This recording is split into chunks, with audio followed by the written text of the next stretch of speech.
नमस्कार, सुचित्रा सेन एक भारतीय अभिनेत्री थी जिन्होंने बंगाली और हिंदी सिनेमा में काम किया था। सुचित्रा सेन एक अंतर्राष्ट्रीय फ़िल्म समारोह में पुरस्कार प्राप्त करने वाली पहली भारतीय अभिनेत्री थी। जब 1963 के मॉस्को अंतर्राष्ट्रीय फ़िल्म महोत्सव में उन्होंने सात पक्के बंधे के लिए सर्वश्रेष्ठ अभिनेत्री का रजत पुरस्कार जीता था। 2005 में उन्होंने भारत में सर्वोच्च सिनेमाई पुरस्कार दादा साहब फाल्के पुरस्कार से इनकार कर दिया ताकि वे लोगों की नज़रों से दूर रहें। सुचित्रा सेन का जन्म 6 अप्रैल 1925 को सिराजगंज जिले बंगाल, अब सिराजगंज जिला बांग्लादेश के भांगाबाड़ी गांव के बंगाली वैदिक परिवार में हुआ था। करुणामय दासगुप्ता पवना नगर पालिका के सैनिटरी इंस्पेक्टर थे, उनके पिताजी थे, और उनकी मां इंदिरा देवी एक गृहिणी थी।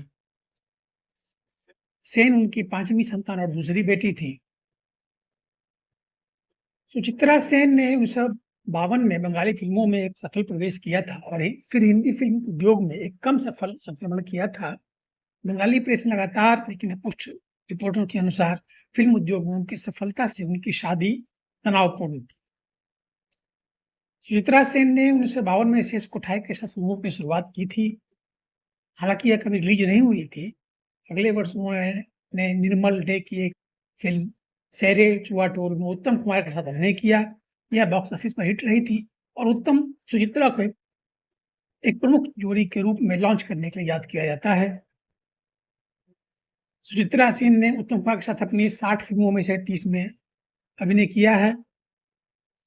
दिलीप कुमार ने सर्वश्रेष्ठ अभिनेता का पुरस्कार जीता और जयंती माला ने देवदास के लिए सर्वश्रेष्ठ सहायक अभिनेत्री का पुरस्कार जीता, लेकिन सेन को इस फिल्म के सर्वश्रेष्ठ अभिनेत्री पुरस्कार के लिए नामांकित भी नहीं किया गया। देवदास उनकी पहली हिंदी फिल्म थी। सुचित्रा सेन की फिल्में 1960 और 70 के दशक तक चली। सुचित्रा ने हिंदी फिल्म आंधी जैसी फिल्मों में अभिनय किया, जबकि संजीव कुमार, जिन्होंने उनके पति की भूमिका निभाई, ने सर्वश्रेष्ठ अभिनेता के रूप में फिल्म फेयर जीता। सुचित्रा सेन के सबसे प्रसिद्ध प्रदर्शनों में से एक दीप ज्वेले जाई। असित सेन ने फिल्म दीप ज्वेले जाई को हिंदी में खामोशी 1969 के रूप में रीमेक किया, जिसमें वहीदा रहमान ने सुचित्रा सेन की भूमिका निभाई। सुचित्रा सेन का विवाह 21 वर्ष की उम्र में अमीर उद्योगपति आदिनाथ सेन के बेटे दीबानाथ सेन से हुई। उनकी एक बेटी मुनमुन सेन थी, जो एक पूर्व अभिनेत्री है। सुचित्रा के ससुर आदिनाथ सेन ने शादी के बाद फिल्मों में उनके अभिनय करियर का समर्थन किया। उनके उद्योगपति पति ने उनके करियर में बहुत निवेश किया और उनका समर्थन किया। 1970 में उनका निधन हो गया।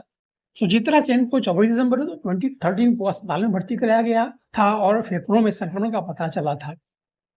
सुचित्रा सेन की उनकी गोपनीयता की तीव्र इच्छा का सम्मान करते हुए उनका अंतिम संस्कार कोलकाता के क्योरा टोला शमशान में किया गया। उनकी मृत्यु के मुश्किल से 5.5 घंटे बाद उनके ताबूत को शमशान घाट में फूलों से सजे सब वाहन में अंधेरे रंग की खिड़कियों के साथ रखा गया था। बंगाल के सबसे बड़े स्टार होने के बावजूद, जिन्हें महानायिका कहा जाता है, उन्होंने जानबूझकर गुमनामी में कदम रखने का फैसला किया था और अपने जीवन के आखिरी समय वर्षों में भी वह पब्लिक से, लोगों से काफी दूर रहना पसंद करती थी और इस कारण उन्होंने दादा साहब फाल्के अवार्ड भी अपने घर पर ग्रहण करने को लेकर फैसला किया था।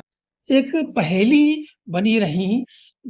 हालांकि हजारों प्रशंसक उनकी मूर्ति की आखिरी झलक पाने के लिए शमशान घाट में जुटे थे। उनका पूरा इलाज भी एकांत और गोपनीयता के बीच किया गया था।